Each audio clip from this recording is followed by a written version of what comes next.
Si mendoni, me rikthimin e përfaqësuesve amerikanë të Opdatit, forca goditëse e Spakut do jetë më e madhe apo do kemi të njëjtën vijimësi si deri më sot sa i përket raportit të figurave politike me drejtsinë?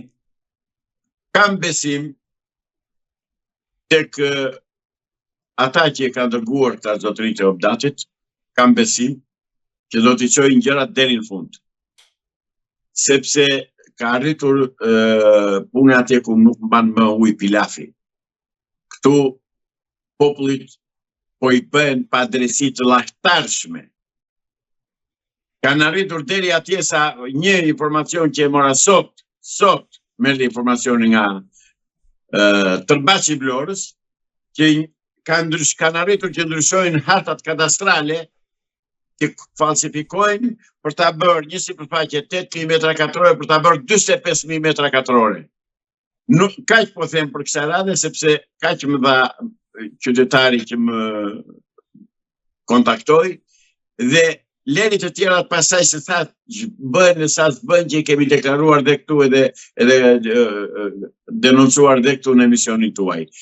Shqiptarëve po u bën tortura të jashtëzakonshme për t'i shpronësuar, për t'i shpopulluar dhe për t'ikur. Këtë e bën direkt Edi Rama me Sali Berishin, janë në unison, Partia e Punës së Shqipërisë. A mendoni se me vendosjen e tarifave kundrejt shteteve të huaja, por në këtë rast të Shqipërisë, Donald Trump po përgatit edhe listën e goditjeve për të shpallur në ngrata figurat larta të politikës shqiptare, të cilat mund të jenë të lidhur me krimin organizuar? Absolutisht që po. Absolutisht po, do t'i bëj. Kam besim të presidenti amerikan sepse ka filluar luftën kundër krimit ndërkombëtar që drejtohej nga Sorosit me shok dhe janë falangat e atyre, janë tentakulat e atyre që do goditen dhe në Shqipëri dhe do ta marrin atë që u takon. Si mendoni, pse Edi Rama nuk ka reaguar për sulmin që u bën ndaj Spakut, duke qenë se ai ka reaguar për shumë çështje, qofshin ato edhe më banalet? Se thjesht fare, i ka vajtur ujt, e di që është organizuar nga njerëz të tij, por i ka vajtur dhe ujt në mullin të tij, ai kërkon me çdo kusht të godasë Spakun. Po ju them qytetarëve shqiptar dhe i garantoj për të punë se ka besim te Amerika. Nuk do preket Spaku, nuk do asgjësohet Spaku, por do vjen këta brenda, këta kriminal, këta gangster, këta hajdut, këta palacot që drejtojnë politikën shqiptare. A mendoni se në këtë rast Edi Rama është i trembur sa i përket dosjes së inceneratorëve, por edhe dosjes së Charles McGonigal, ish agjenti të FBI-s, në të cilën kryeministri Edi Rama dyshohet si i përfshirë? Rama është, si i tha i shqiptari dikur, Bir Selmani nënës këtë qaj më parë. Rama s'ka që këtë mbuloj më përpara, këtë mbuloj. Të mbuloj me atë pislukun që ka bërë me McGonigalin.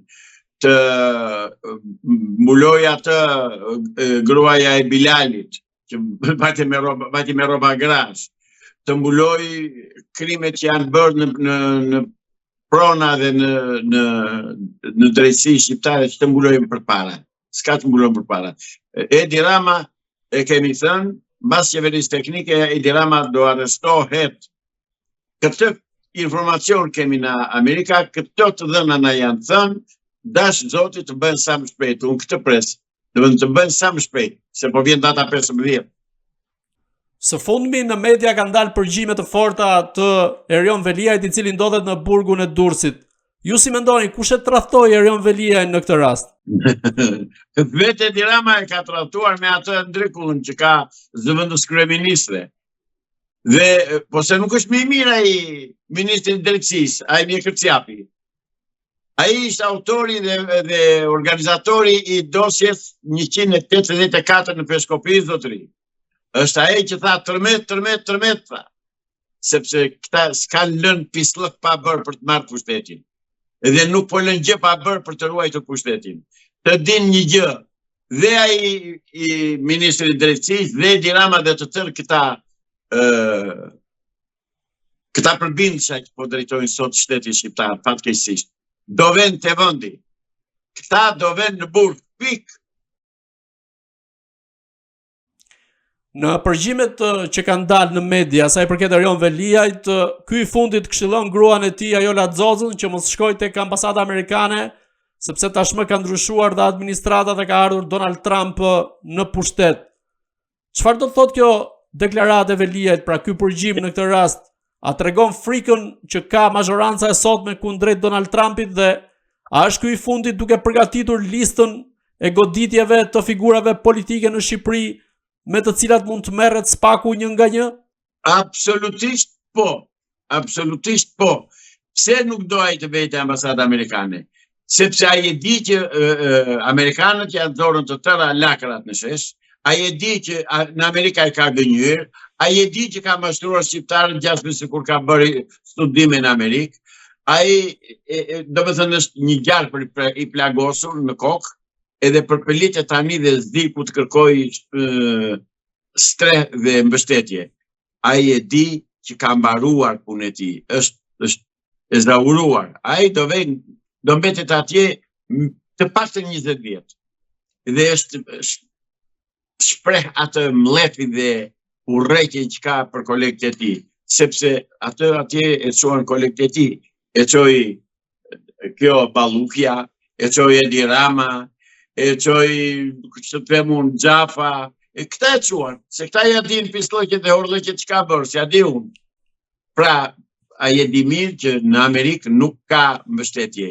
Ai e di mirë dhe ka deklaruar hapur fare, dhe kjo është gjë e shkëlqyer për neve, që ka thënë, me që u ndryshua me qenë presidenti Trump mos shko më në ambasadën amerikane, që do të thotë deri dje janë vërtetuar 400% akuzat tona për atë lulushin a luna që kishte ai Donaldi, ose për zonjën Kimete, për të gjithë sorosianët që kishin uzurpuar ambasadën amerikane në Tiranë.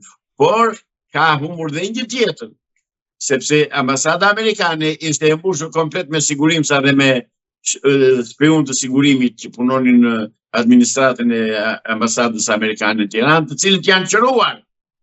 I kanë qëruar, kanë ikur ande, kanë humbur mbështetjen e plot këta nga Amerika, e din mirë. Prandaj janë jashtëzakonisht terrorizuar, të trembur dhe të shqetësuar. Se e din çipret, po e them qet fare. Si e gjykoni revoltën e Erion Veliajt kundrejt ministrit të drejtësisë Ulsi Manja, që sipas Veliajt e ka vendosur në një burg me njerëz që janë dënuar me nga 100 vjet dhe që i rrezikojnë jetën, dhe nga ana tjetër e cilëson atë si një katundar, qelbësir dhe se do ta mbys me thonjë. Çfarë do të thotë kjo për këta dy element të Partisë Socialiste? A tregon kjo luftën e hapur brenda PS-s?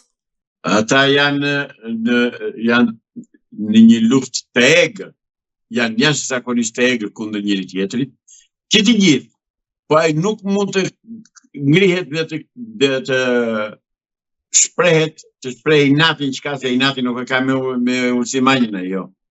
Mos të gënjejmë veten e mos na hedh neve ato. Ai inatin e ka me Edi Ramën,